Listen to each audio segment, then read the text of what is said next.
And we are live. Oh, man. A mid-afternoon edition of the SMT podcast.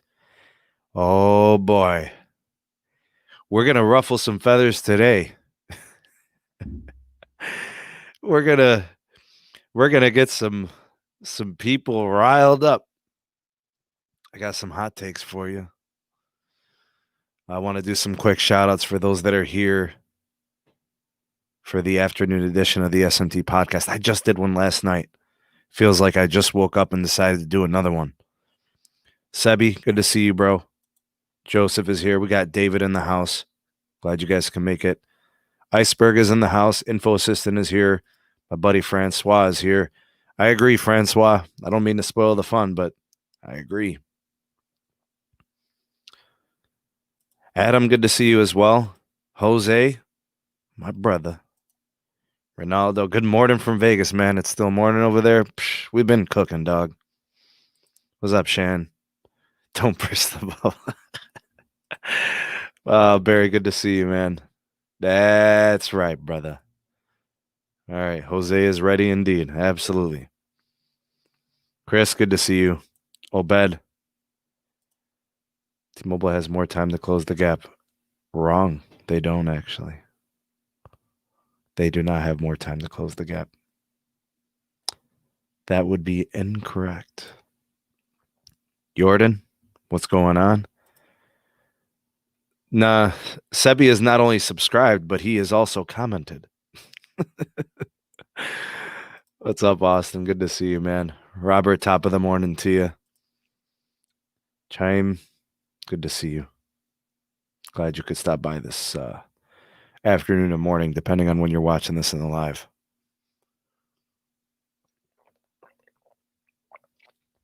We're going to talk a couple of topics today, kind of like 3 or 4 topics. I will be recording the audio-only version of this podcast as well. So if you're ever interested in that, and you like the podcast, but you want it in the more traditional sense, you can do that. We are on all your favorite podcasting platforms. We're on Anchor, Spotify, Google, Apple, Pocket Cast, the whole shebang. We are there. Yep. Oh, you got it, Sebi. You know I'm going to give it to you, dog. Hey, Brennan. Good to see you. Yeah, it's not going to be 3 years. No, that's not the case. Yep, that is a misconception. And I'll explain why. Hey, Raymond. Noah, good to see you. All right, so here's what we're going to do today. We're going to take a look at the following topics. Eric, good to see you. We're going to look at T-Mobile's previous midband position. We're going to look at their current midband position. We're going to compare that to that of Verizon, AT&T. Then we're going to look at the future midband holdings of Verizon and AT&T. We kind of have to predict that. That's not set in stone. We do have reason to believe we can accurately predict some of that. So, we'll look at that objectively, make some predictions, some logical, guesses, some hypotheses. And then I'd like to talk specifically about network integration, where T-Mobile is going to be over the next few years, what they're going to be doing, and so on, the current status on all of that. And I'm going to tell you why T-Mobile's midband position and 5G position is far too overstated, way too overstated. They do have an advantage in the spectrum holdings currently, but 6 months from now, that gap closes a little bit. A year from now, that gap closes even more. And then a year and a half from now, it's over. Their opportunity to close the gap is done. Literally, they have a year and a half to close the gap. So I'll explain why, and I'll explain how. And then we got to talk about Ajit Pai, man. He's gone. He's stepping down or walking away, however you want to phrase it. We're going to talk about that also.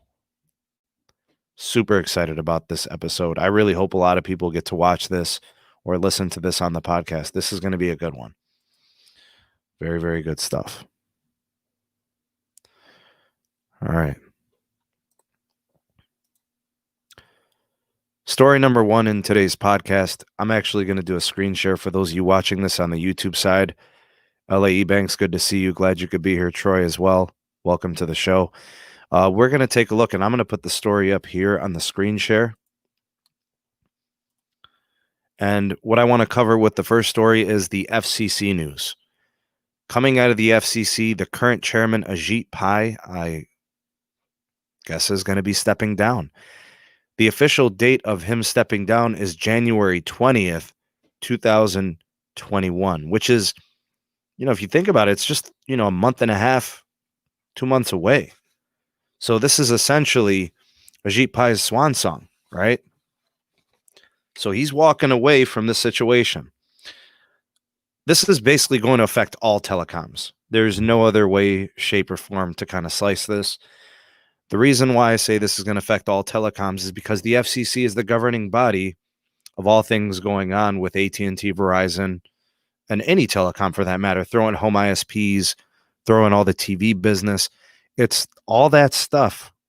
That's all FCC action. So he's officially announced the intent to retire in January. January 20th is the official day. He has been in the chairman position, I believe, since 2017, where he was appointed that position from the Trump administration.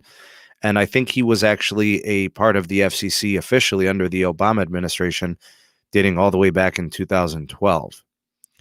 What I did was key points from Ajit Pai's, time with the FCC. As President-elect Joe Biden is inaugurated, he announced Monday that he will be stepping down. The announcement means that the FCC could reach a Democratic majority sooner than it would otherwise be able to. So we have a shift in the the political landscape moving to the Democratic majority. Pai's decision to step down could have significant implications on net neutrality, an issue that helped define his term as chairman. So that was a big thing under Ajit Pai and the FCC. Ajit Pai has a time at the FCC that is marred by several things that I view as negative. He will tell you that they were amazing and that he has revolutionized the game of, at the FCC conditions. So I totally disagree. I think there are more fitting people that belong in this position. I do not think that he was effective as a chairman. There are some people that say he was in certain ways. I totally disagree. There's a lot of issue in what he did as a chairman. I will highlight some of those things. Anyways, I wanted to give you some self-proclaimed accomplishments from Ajit Pai.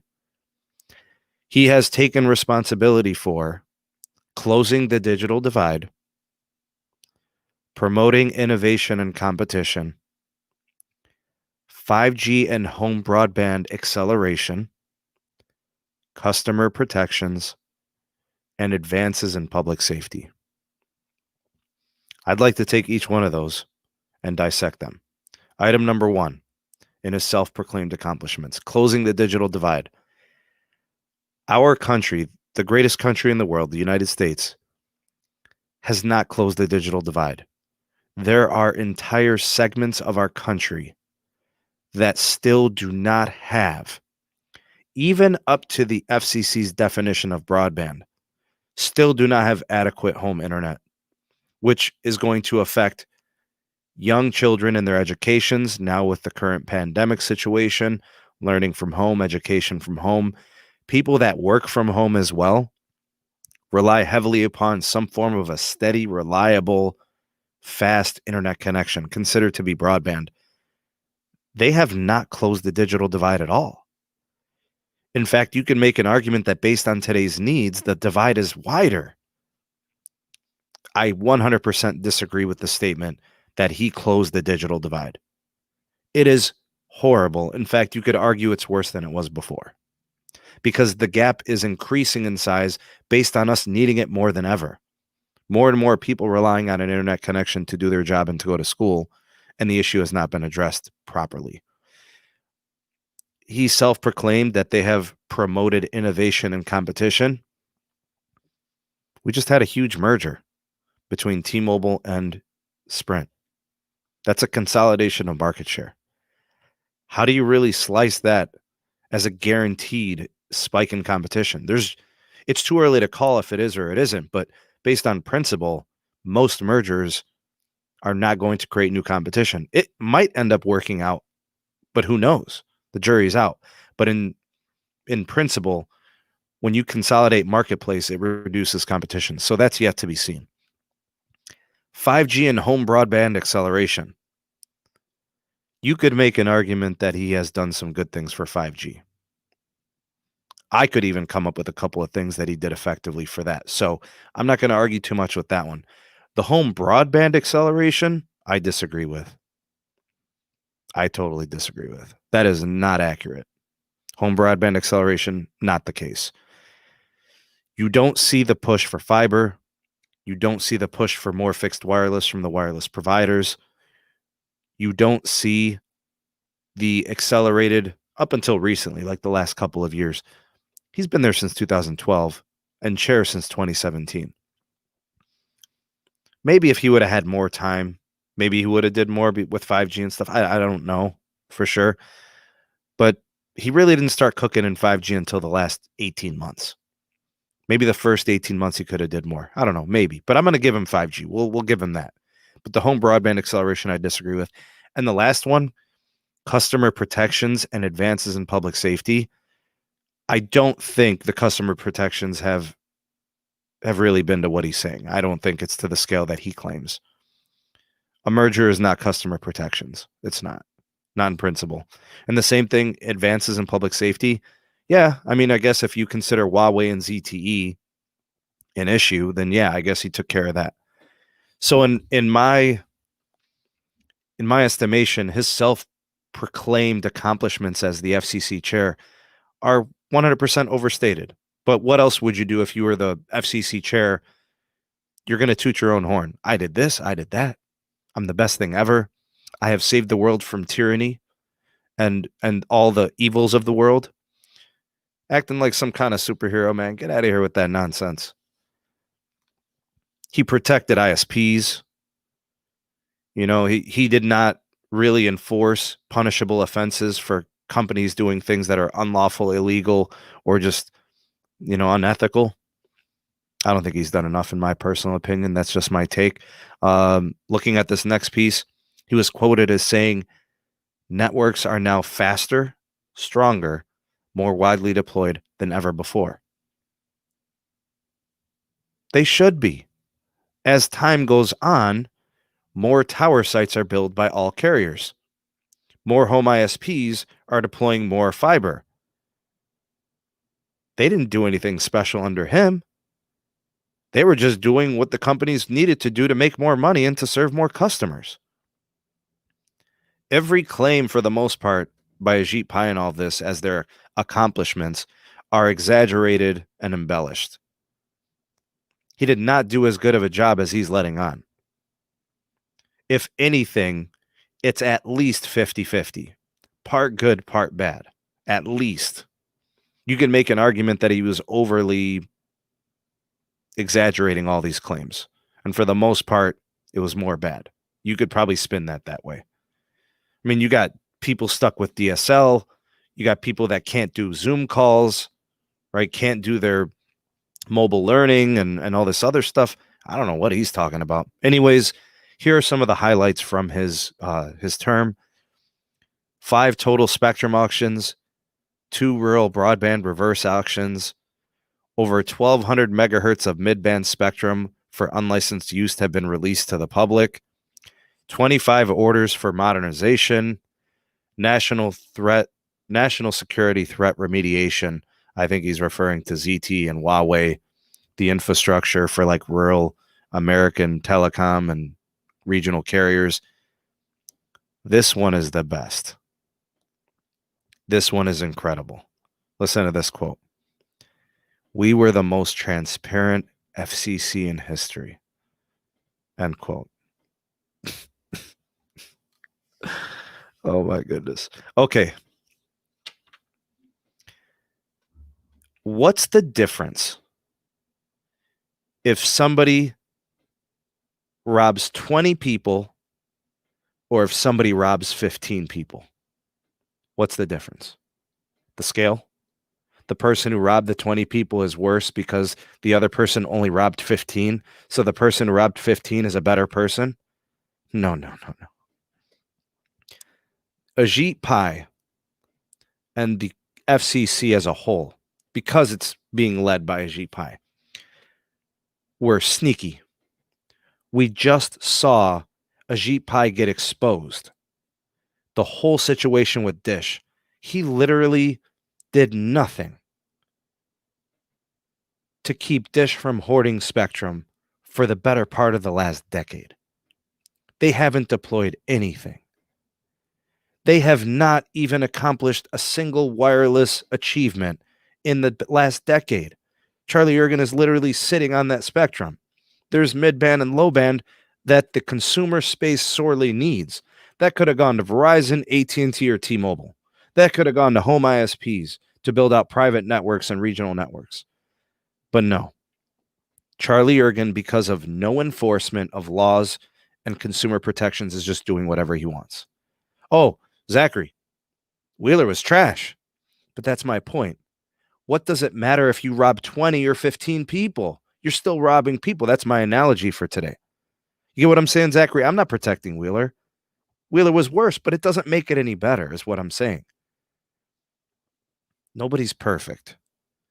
But for Ajit Pai to come out and do this whole thing, my accomplishments, what we did as my FCC, we are the most transparent FCC in history. What's the difference if you rob 20 people or if you rob 15? Get what I'm saying? I personally will look back at Ajit Pai's tenure as the FCC chair as a mixed bag. You know what I'm saying? A few good things with a lot of bad things. Maybe more good things than other administrations, but still. Disingenuous, exaggerated, not being truthful in all likelihood. We're just looking at these self-proclaimed accomplishments. So you guys take it how you want, how you see it as your business. That's your opinion. I'm okay with your opinion. I respect everyone's opinion. I'm sure it's founded. You have some, takes on it. That's fine. No problem. Let me know in the comment section if you agree or disagree. I respectfully would love to read your commentary on that. So I'm good with that. But that's how I see Ajit Pai's time. And that's how I see the current FCC. Me personally, I think Jessica Rosenworcel is the epitome of what the FCC needs to be. Their primary goal over the last several years, dating all the way back to the early 2010 era, 2012, 13, 14, and 15, the first half, it should have all been about releasing spectrum, accelerating decom and preparing for 5G, but it wasn't. It wasn't until recently, the last year and a half. They tried to accelerate the 5. So again, I commend Ajit Pai and the FCC for trying to do that, but there were so many other opportunities to take advantage of freeing up spectrum for public usage and access. Just didn't do enough for long enough. Just my take. Hey, Delon. Comment if you're watching this on the replay, how you feel about the Ajit Pai era in the FCC. I'd love to hear what you have to say.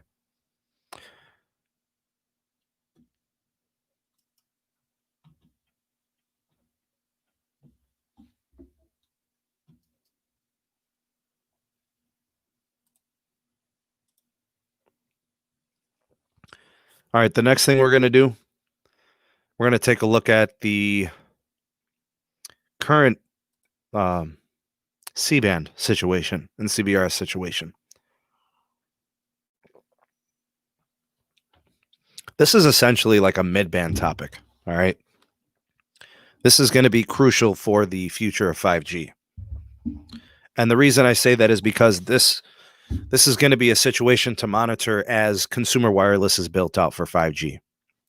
I'm not talking enterprise. I'm not talking any of that stuff. Just let's look at consumer wireless, how this is going to affect wireless customers across the country. Hey, no argument here, Zachary. Totally agree. Lavendi, I don't know, man.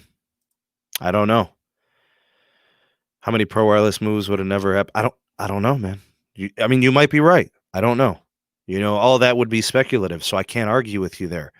It's very possible that nothing good would have happened. We don't know. Like I said, that's purely speculative. The new guys will tie the hands of the carriers. We don't know. What if there's a very innovative movement that comes? We don't know yet. We just don't.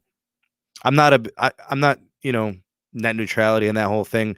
I'm not in that business. What I want to see is I want to, like you say, you talk about proper innovation. I'm with you. I support you in that. I think that's where we need to be. We've become a completely wireless and mobile society. We got to free up spectrum. We have to allow these telecoms to deploy. They need it. We need it. And then that's really what it's about. Me too, man. Me too. I really hope they don't. I'm Levin, you and me see this the same way, man. Because we're the ones affected by all that. You get what I'm saying? And, Zachary, you bring up a good point. You say strict net neutrality does have potential to stifle growth. So if the FCC does its job properly, then they can make it work, right? A net neutrality that actually could work. I see it that way. But it has to be managed properly. And that's one thing that wasn't done right in the past. And it's one thing that wasn't really done right recently either. I think there's areas to be improved. It just needs the right leadership. You know what I mean? It needs very intelligent leadership, in my personal opinion. Okay, let's go to this next topic. Oh, man. You guys ready for this?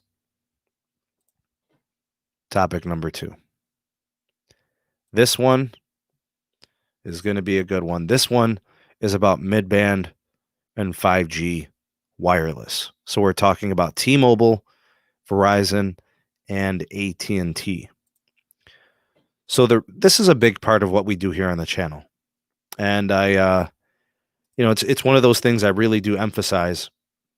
And I want to discuss in today's podcast because, I watched Tyrone from Tech Life. I watched his video earlier today. He's a network tech enthusiast that I respect. His opinions are valid and they're very considerate and thoughtful. So I really do, appreciate what he does and his insights. Very valuable, very insightful. So I watched his video and I commented on his video too. And I respectfully disagreed with most of what he was saying. Most. All right. So what I want to comment on is this concept, and he's not the only one who says this. A lot of people truly believe this. All right. There is a narrative that's floating around in wireless telecom that T-Mobile is winning 5G. There's a narrative going around that T-Mobile is in a dominant position. They are going to dominate 5G. That is 100% speculative, and that is 100% hypothesis. That's just a guess. That is not even truly 100% a founded opinion. Is it true that T-Mobile has the most midband right now? That is true. They got all of that in the Sprint deal. The problem with that claim that T-Mobile is in a position to dominate 5G is T-Mobile has deficiencies and issues in their network that the two large carriers, Verizon and AT&T, they're issues that those carriers have addressed 5 to 10 years ago. There are some pretty serious coverage gaps in the T-Mobile network that if T-Mobile doesn't address, will be one of their downfalls in their network. It'll be one of their shortcomings. Those things have to be shored up before they become a national 5G powerhouse. You can't have serious gap issues where your competitors do have coverage. You have to compete. Those areas have to be addressed. So the reason I say that is because when I look at what Tyrone covered in his video today when he was talking about the C-band, Here's what I want to focus on. These are the top 50 markets in the US for wireless. It ranges from New York City, which is the biggest market, to number 50, which is Greenville, South Carolina. The top 10 markets are huge. The top 15, the top 20, the top 25, the top 30. These are big markets, big cellular markets. You see the term POPs, point of presence. New York City has 25.5 million POPs. Cleveland, the CLE, home of the SMT, 4 million POPs. These are big time markets. These are the most important ones because they occupy the biggest population in terms of density of customers. When T-Mobile builds out its N41 network, the 2.5 gigahertz, it's going to do so in this order because this is where you need to serve the greatest number of customers. So in sequence, if you notice, if you're watching, don't listen to what carriers say, watch what they do. T-Mobile is addressing their layer cake in this sequence. So New York City, Los Angeles, California, Chicago, Illinois, San Francisco, and so on. This is how they're doing it. This is the C-band channel list of the PEAs, right? These are locations where the access is going to be. Let me do a quick little recap of what C-band is and what it means, especially the auction that's up and coming. C-band is a 3.7 gigahertz mid-band spectrum. 280 megahertz of it is about to be completed for auction 107 on December 8th, 2020. This is essentially a week away from the time of this recording and the airing of this live stream. The top 100 PEA is being summarized and analyzed in this podcast. So as you're looking at this list of the top 50 and you're looking at the list of the next 50, which I'll show shortly, these are the areas most greatly impacted by C-band. Now, there are two really important metrics here. If you look at the list of square miles, you'll see that New York is huge. Los Angeles is even bigger. You look at it's like a county. New York has the most POPs. LA has very similar POPs, but a greater range. You look at Chicago with Cook County, 9 million POPs, 8,000 square miles, 8.5 thousand. Look at San Francisco, double the space of Chicago with the same or more in POPs. These are important metrics. This gives you an idea about what C-band is going to do for these cities. So New York City, LA, Chicago, San Francisco. This is par for the course. There's a huge need for C-band in these areas, so that's what we're looking at. Now, here's what I want to cover when I look at this deployment here.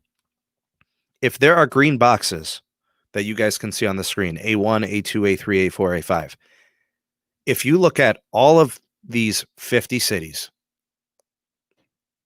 I want you to note something. Look at the top 5. Of the top 5 markets, one of them, which is Baltimore, Maryland, that's a concern. Baltimore, Atlanta, and Denver. Unfortunately, you are the 3 markets that are not going to see C-band for a few years. That won't be available for deployment until December of 2023, I believe. That's unfortunate. The rest of them, all these other ones, the ones with green, they're going to be the first phase deployment of 3.7 gigahertz C-band. So New York, LA, Chicago, San Francisco, Philly, Boston, Dallas, Miami, Houston, Detroit, Orlando, Cleveland, Phoenix, Seattle, Minneapolis, San Diego, Portland, Tampa, Sacramento, Pittsburgh, St. Louis, Cincinnati. That's the top 25 markets. Then you got Salt Lake City, San Antonio, Jacksonville, Kansas City to round out the top 30. They're going to be getting C-band within the next year and a half. Ready for deployment December of 2021. That'll be actively deployed over the course of the following year after that, very aggressively. These will be the first places to get it. So any of these green boxes are getting C-band right away, a year and a half from now. Okay. So how does this circle back to T-Mobile's midband being overstated? One of the things that Tyrone mentioned in his video was that this gives T-Mobile the advantage. There's going to be a lot of markets where Verizon and AT&T can't do anything for a while, and T-Mobile is going to be having basically 3 years to do whatever they want and take advantage. Well, look at these markets. These are markets that are going to have C-band a year from now. Well, let's call it a year and a half, right? Because it's going to take time for that deployment, and it's going to take some testing. This is why I said T-Mobile has a year and a half window to get advantages here, to close the gap here. They have a year and a half. These areas in green are all going to have C-band by probably the summer of 2022, which is a year and a half from now. The yellow ones, T-Mobile has a much higher advantage because we're talking about more like 3 years from now. So in Baltimore, expect T-Mobile to thrive, to be the best, fastest, highest capacity network. Atlanta, the same thing. Denver, the same thing. So I'll go ahead and put it on the board. Baltimore, Atlanta, and Denver will be T-Mobile strangleholds for capacity. Sorry for all of you Honolulu peeps out there. No C-band for you. That's going to be retained for satellite TV operators. That's unfortunate. But everywhere else, Greenville, Albany, Harrisburg, Brownsville, Little Rock, Raleigh, Rochester, Charlotte, C-band is coming your way pretty soon. AT&T and Verizon will aggressively deploy that. Within a year and a half, you will start to see it deployed. So, why am I so sure that T-Mobile will only have this advantage for the next year and a half? I want you to take a look at some of these cities. And I want you to look here. This is Verizon's 5G ultra wideband. This is their 5G ultra wideband map. I'm going to read off some of these particular places. New York, LA, Chicago, San Francisco, Baltimore, Philadelphia. What do you notice here? They're all Verizon millimeter wave cities. I'm going to keep reading. Boston, Philly, Dallas, Miami, Houston, Detroit, Cleveland, Orlando. What do you see? Those are cities that have millimeter wave from Verizon. By the way, also cities where AT&T usually has millimeter wave as well. Verizon and AT&T have answers. For the next year and a half, they are going to actively deploy, very aggressively deploy millimeter wave, especially Verizon. So, no midband, nothing they could do in that, no problem. We're going to go ahead and get ahead in millimeter wave. It's a future-proof technology. That capacity is not going to affect in any negative way. Eventually, every carrier is going to have to do millimeter wave. What does it matter if you're doing it now or 3 years from now? It doesn't matter. The end game is the same. So my point is, the advantage that T-Mobile has for the next year and a half is just that. It's a year and a half. Meanwhile, Verizon and AT&T will actively deploy millimeter wave during that time.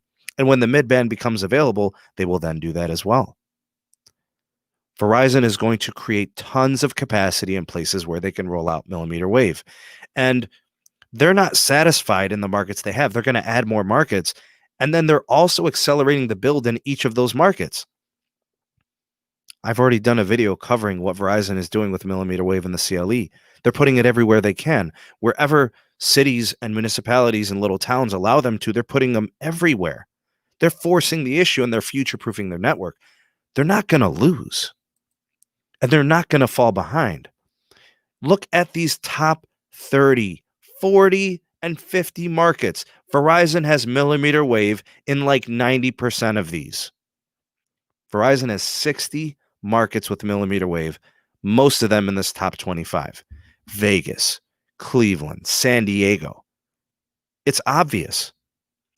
The mid-band advantage is way overstated. Way overstated. It's not as great an advantage as some people are letting on. It's kind of misguided. Because when I look at this map, yeah, millimeter wave is going to take more time than midband to deploy, but it doesn't take away from the fact that this is actively happening. This is happening now. So in California, where you need the capacity, Verizon's going to put millimeter wave everywhere. And they're doing it outdoors and indoors. I don't care what people say. The solutions for millimeter wave are coming.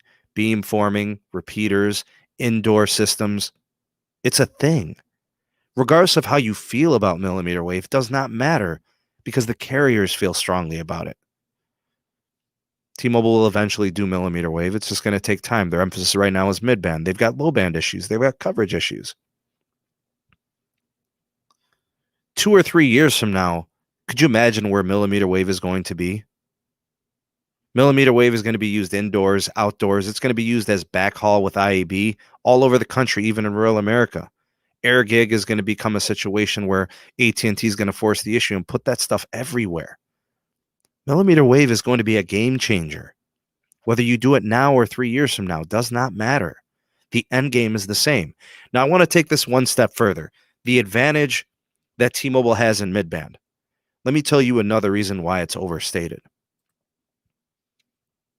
I'd like to take an example of a city that is a top market in the U.S. It is number one, is New York City. Before I click on this, who do you think is the Root Metrics number one performer in New York City? Do you think it's Verizon? Do you think it's AT&T, or do you think it's T-Mobile? Here is the current half-two data for network performers in New York City. Number one is Verizon at 99.1. Number two is AT&T at 95.2.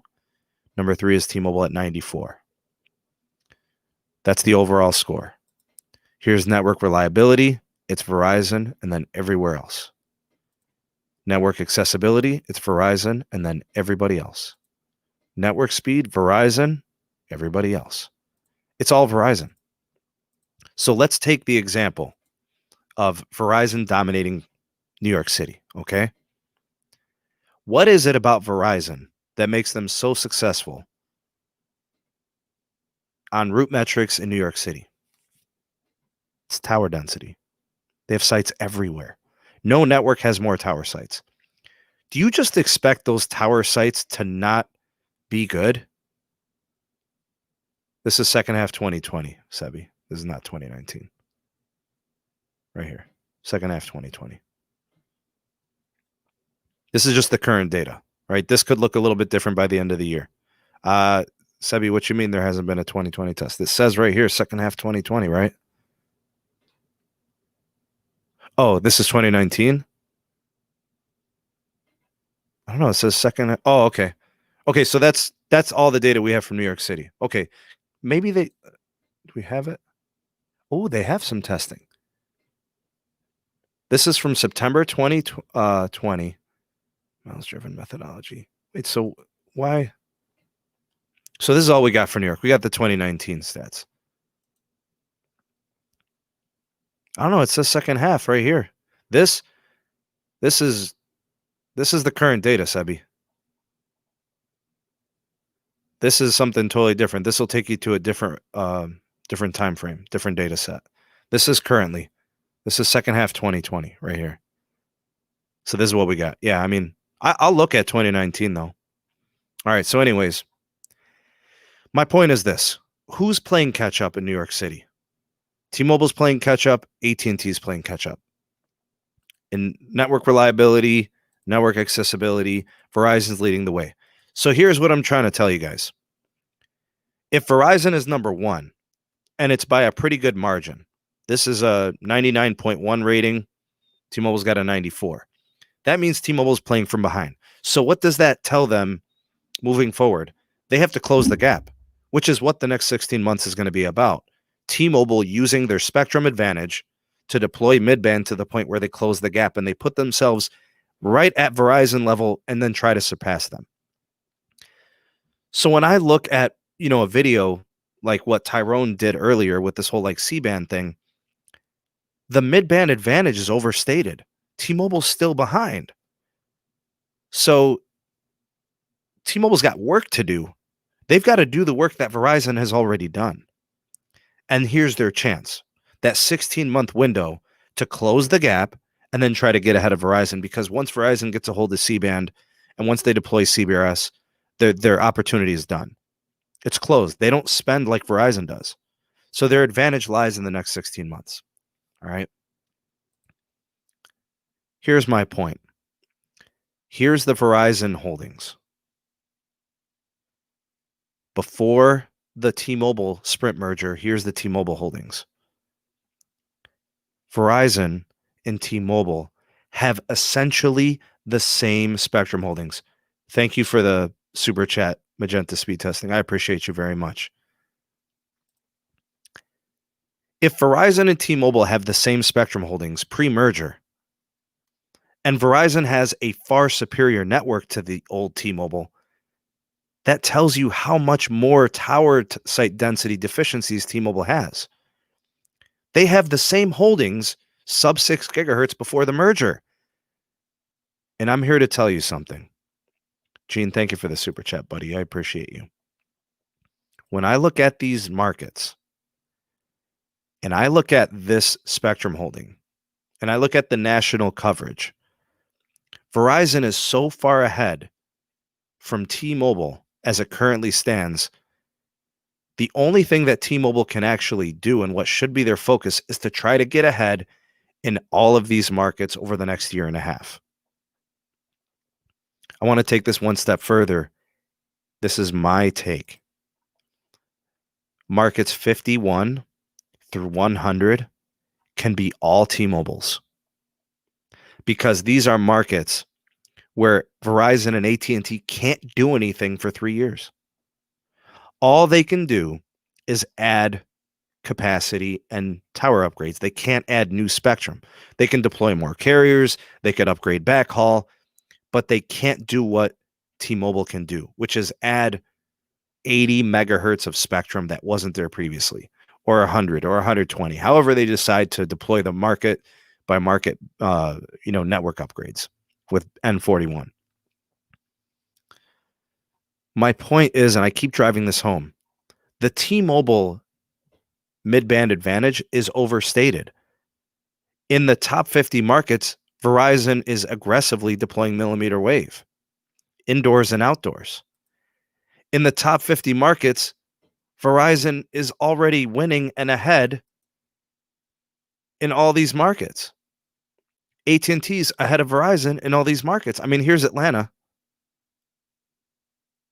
T-Mobile's playing from behind.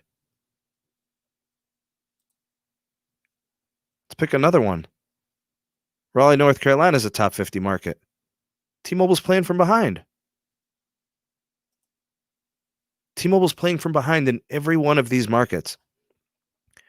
So they're going to have to take their advantage, which is the spectrum, and deploy aggressively in the top 50 and then the next 50. It's their chance. They have a year and a half to catch up and then try to pass Verizon and AT&T.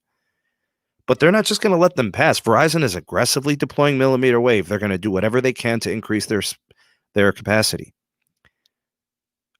I'm telling you guys, it's overstated. T-Mobile has a lot of improvements they need to make. It is completely and utterly overstated. T-Mobile is not guaranteed to be a better network in 2 or 3 years. It is not a guarantee. I personally believe in these top 50 markets,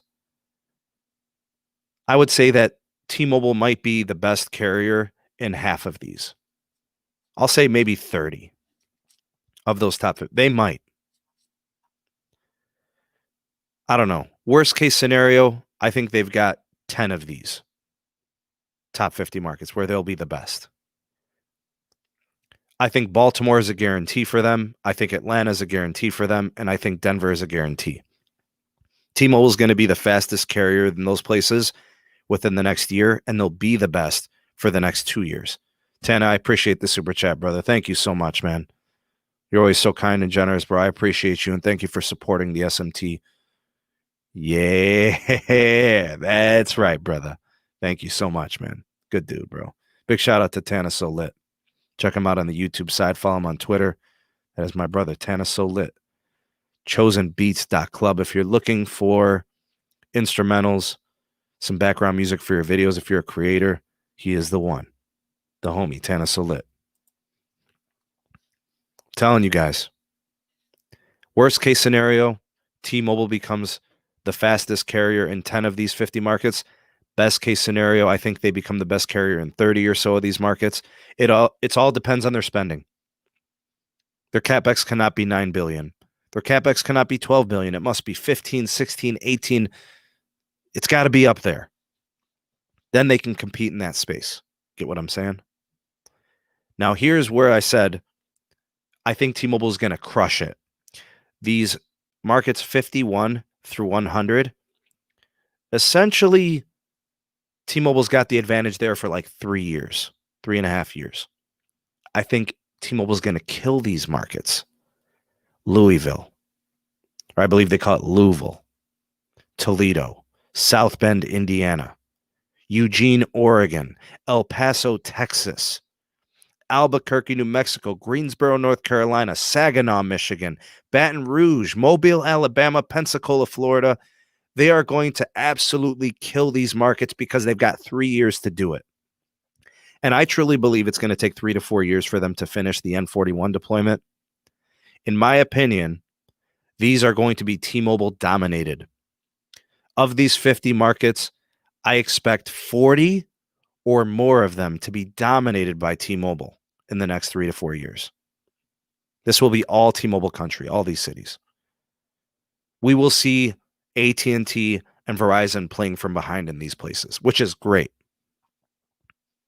Because if you look, and this is how you're going to read these keys, the yellow indicates phase 2 of the spectrum auction for C-band, which does not have the ability to be deployed until 2023, 2024. When I go back to this list, the green markets are going to see proper deployment of C-band in 2021 December. So let's say spring of 2022, summer of 2022. Get what I'm saying? T-Mobile will not dominate all of these markets. It's going to be a crapshoot. Somewhere between 10 and 30 is my estimation. You guys got to keep in mind, Verizon has the ability to deploy CBRS unlicensed. So does AT&T. They're going to deploy 40 to 60 megahertz of that stuff in some of these cities. Verizon owns 30 to 40 megahertz in all these cities. What, you think that's not going to help their network? They've got the tower density. AT&T is going to do it too. I'm telling you guys, it is 100% overstated to say that T-Mobile is going to dominate 5G. That is a complete guess, and it is not going to happen with certainty. It is a crapshoot. They're going to better compete. They've got the opportunity. Yeah, Sebi, I know that CBRS is going to go high power. So once it goes high power, then all of it's out the door, right? If it was to stay low power, that's true. Nikki brings up the fact that I saw CBRS in the corn country. Verizon is going to do CBRS everywhere. They don't care, man. They need capacity. They'll do it. They don't care. Here's my point, guys. If you were worried about the 5G marketplace only being good from one carrier, meaning like only being good with T-Mobile, no worries. T-Mobile, Verizon, and AT&T are all going to have strong 5G performance 3 years from now. All of them. T-Mobile's going to do it using 2.5. Verizon's going to do it using a combination of 3.5 and 3.7. AT&T is going to do it with all of their different spectrum holdings. Landon, I don't know if you missed this. Verizon has 30 to 40 megahertz in this entire list. These are the top 50 PEAs. Verizon has 30 to 40 megahertz of licensed in all of these markets. These are the markets that need the capacity. Dish having it national doesn't matter. They've got 10 or 20 megahertz national. That's good. That's going to help people in other places, but I'm just looking at the top 50 PEAs. You don't need all of the markets. You need the markets where you have capacity issues. So here's what I'm saying. Verizon's going to do CBRS and C-band. AT&T is going to use C-band. There's 100 megahertz of CBRS that's about to get auctioned next year, and that'll be available in 2023. Fear not. We are going to have tons of 5G competition. T-Mobile is going to be good in these top 50 markets. They're going to be even better in the next 50. This is tremendous. T-Mobile is going to kill 51 through 100. They're going to kill it. These are going to be a crapshoot. These are going to be split up between Verizon and T-Mobile. AT&T is going to be good, but I'm telling you, Verizon will kill these areas too with CBRS. They will do it. They will do unlicensed and they will do licensed. I am so excited about the future of 5G. You're going to have C-band, you're going to have CBRS, you're going to have unlicensed and licensed spectrum holdings. This is going to be great. Exactly, Nikki. You only buy it where you need it. And then you can add unlicensed spectrum access to it, right? I got to give the FCC some credit. They did free up a lot of unlicensed spectrum. Carriers can deploy that. This is great. Again, I just wanted to drive that point home. T-Mobile's advantage is for the next year and a half, when the only thing Verizon can do is build out millimeter wave for the next year and a half. And they can build out CBRS. That's it. CBRS is, unlicensed, and then they've got that 30 to 40 megahertz in the top 50 PEAs. AT&T can do that unlicensed stuff too with CBRS. They don't have their own licenses, though, for CBRS. But the question is who's going to spend? If T-Mobile doesn't spend, if they don't increase their CapEx, if they don't effectively double their CapEx, they've been spending $6-7 billion. They've got to double that. It's got to be between 12 and 14 to legitimately complete what they want to do. It's going to take time. Because here's what I know.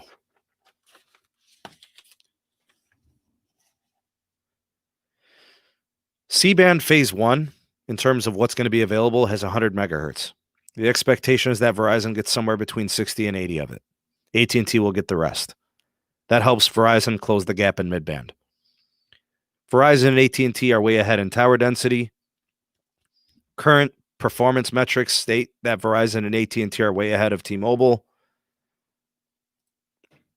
The top 50 PEAs, millimeter wave for Verizon, they're in 60 markets with some form of millimeter wave build out. It's trending faster and faster, more rapidly. This matters. It's going to be both outdoor and indoor coverage. AT&T is mass deploying indoor DAS systems. T-Mobile has coverage concerns that they're going to have to address. T-Mobile will continue to focus on N41 and the top 50 PEAs over the next 3 to 4 years. I expect it to finish. I don't think they're going to finish it in 2 years or whatever Neville is talking about. That's a bunch of nonsense. They've got spectrum deals for 600 megahertz that are signed for 42 months. So in my opinion, not happening. Not happening at all. C-band and CBRS will be done by the time N41 is done. T-Mobile wants to do home internet. That should encourage them to do more. T-Mobile wants to do T-Vision, grand scale. That'll encourage them to do more and build faster. I'm telling you guys, there are going to be some key markets where T-Mobile is going to kill it. They will be so fast. They will be killing Verizon and AT&T in capacity. But it ain't going to be in the top 50. It's going to be numbers 51 through 100. That's where T-Mobile is going to thrive based on the time frame. But again, the key is going to be T-Mobile spending. They won't do this without spending. Alex, thanks for the super chat, bro. Appreciate you, man. They're going to have to rapidly spend to rapidly build and upgrade their networks. You guys got to keep in mind, T-Mobile's got a network integration process. They've got keep sites they've got to manage, new sites they've got to build, modernizations. You just saw my video. They still have coverage gaps where they have no coverage. They still have 3G and HSPA. There was edge access. And I'm just talking about 50 miles out from Cleveland. They want to do home internet. They want to do T-Vision. They've got debt from the merger. They're going to want to handle all that. Their situation's sticky. T-Mobile winning 5G is overstated. They're in a good place. There's no guarantee that they'll win. I will acknowledge their mid-band position is tremendous. It's going to give them the advantage for the next 16 months. But beyond that, that's it. A year and a half from now, all bets are on the table. All hands down. Thank you, Alex. Appreciate you. Yeah. I mean, I'd like to open up the conversation to some of you in the live chat. I like to, read what you guys have to say. Zachary says that Verizon bought CBRS for 157 counties. Yeah, I just wanted to kind of look at the top 50 or top 100. I feel that's important because they definitely bought CBRS for capacity. It's not a coverage thing, right? Midband's not coverage. It can be effective for over a mile, right? We've seen effective C-band go for 2-3 miles in rural America, so we know it's possible. It's just not really what it was intended for usage, right? Josh asks, kind of off topic, does your business elite plan have a stream saver toggle? I don't use stream saver. I don't know.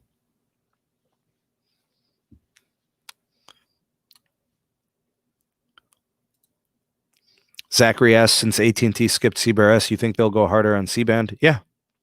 But I also think they're going to get involved in that second CBRS auction. There's 100 megahertz of that. Expect them to walk away with about 50 of it, 60. I think they do those auctions and I think it's 20 megahertz. So 40 or 60, somewhere in there, because they didn't get any before. So, yeah, Carlos is not a big fan of streaming TV. He's just not. Yeah.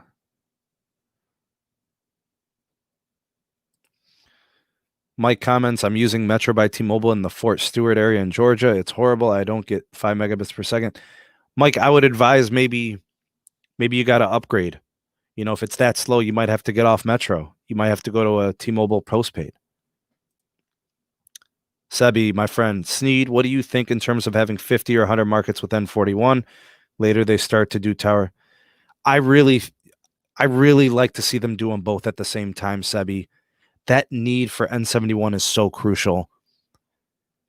See, that's the thing. A lot of people think, oh, you don't want to give rural America too much attention because not a lot of people are there.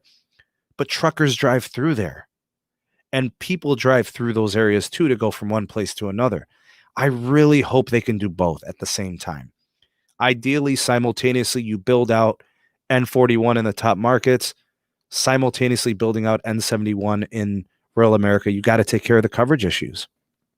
You got to. It's got to happen. I don't see how they can do it because their competition, Verizon and AT&T, have coverage in areas and T-Mobile doesn't. So that becomes a distinguishing factor. If T-Mobile doesn't have the coverage, how do they compete? They're not viable without coverage there. And it doesn't have to be super fast. It has to be competitive. There has to be usable calling, usable texting, and usable data in these areas where AT&T and Verizon have the coverage. They have to match. They have to match coverage. So what Zachary is talking about here, he says T-Mobile needs to do one-touch deployment like AT&T. Precisely. Single climb, N41, N71. And if it needs LTE upgrades, you modernize. The Band 2 situation, the Band 66 situation, and so on.